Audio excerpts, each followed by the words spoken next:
খোলা জালি পিঠা, সাথে করেছি গরুর নেহারি। আজকে ঈদের দ্বিতীয় দিন। সবাইকে ঈদ মোবারক। আসসালামু আলাইকুম। কেমন আছেন আপনারা সবাই? আপনাদের সবার ঈদ কেমন কাটলো? এবারের ঈদ তো ঢাকায় করেছি, গ্রামে যাওয়া হয়নি। অনেকেই গ্রামে চলে গিয়েছে, গ্রামে অনেকে ঈদ করছে। যাই হোক, আমি আজকে গরুর নিহারি রান্না করব।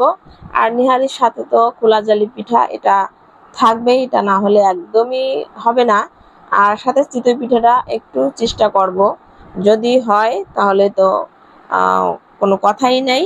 চালের গুঁড়ো দিয়ে চিতই পিঠা আসলে হতে চায় না। তারপর হচ্ছে গ্রামের জমির ধানের যে চাল থেকে যে গুঁড়াটা হয়, এটা দিয়ে চেষ্টা করলে পিঠা বানানো যায়। তো চিতই পিঠা সুন্দর হয়েছিল, কিন্তু অতটা ফুলে নাই। বানানোর জন্য আমি চালের গুঁড়ায় একটু পানি আর লবণ দিয়ে সুন্দর করে মেখে নিচ্ছি।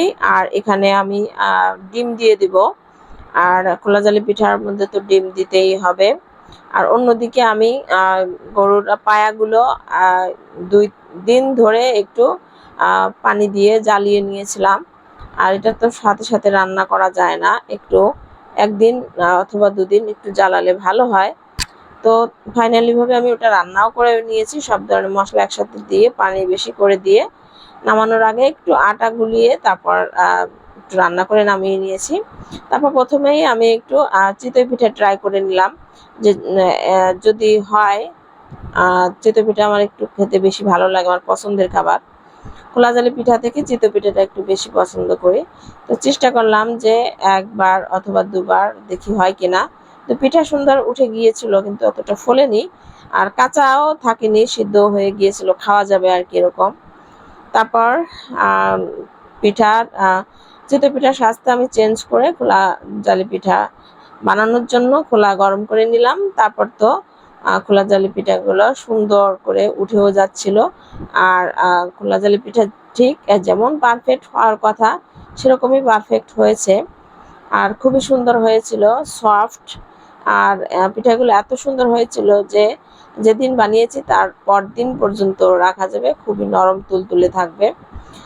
আর কে কে খেতে পছন্দ করেন খোলা জালি পিঠা? এটা নোয়াখালী, কুমিল্লার একটা জনপ্রিয় পিঠা, আর যেটা সবাই পছন্দ করে খায়। আর এগুলো তো আমার শ্বশুর বাড়িতে গেলে এই পিঠা দিয়ে বেশিরভাগই গরুর পায়া রান্না করা হয়, আর সেটা দিয়ে এগুলো খাওয়া হয়। তো আমিও চেষ্টা করেছি সেভাবে রান্না করার জন্য এবং বানানোর জন্য। পিঠাগুলো পারফেক্ট হয়েছে, আমি বানিয়ে নিয়েছি। তো সবকিছু মিলিয়ে ভিডিওটি কেমন লাগলো আপনাদের? তো বেশি গরম পড়েছে, চুলার কাছে যতক্ষণ ছিলাম খুবই কষ্ট হয়েছে। আর গরমের মধ্যে চুলার কাছে বসে থাকা যে কি একটা মানে বিরক্তিকর, তা বলার নয়। এত পরিমাণ গরম, যেটা বলে শেষ করা যাবে না। আর চুলার কাছে যেসব গৃহিণীরা রান্না করেন থাকেন তারাই জানেন একমাত্র গরমের কষ্টটা কি। তো ফাইনালি আমার রান্নাটাও কমপ্লিট, আর পিঠা বানানোটাও কমপ্লিট। আর সবাইকে এখন টেবিলে দিয়ে দিলাম, এখন সবাই গরম গরম খেয়ে নেবে। আর সবাইকে আবারও ঈদ মোবারক জানিয়ে আমি আমার ভিডিও থেকে বিদায় নিচ্ছি। ভালো থাকবেন সবাইকে। আল্লাহ হাফেজ।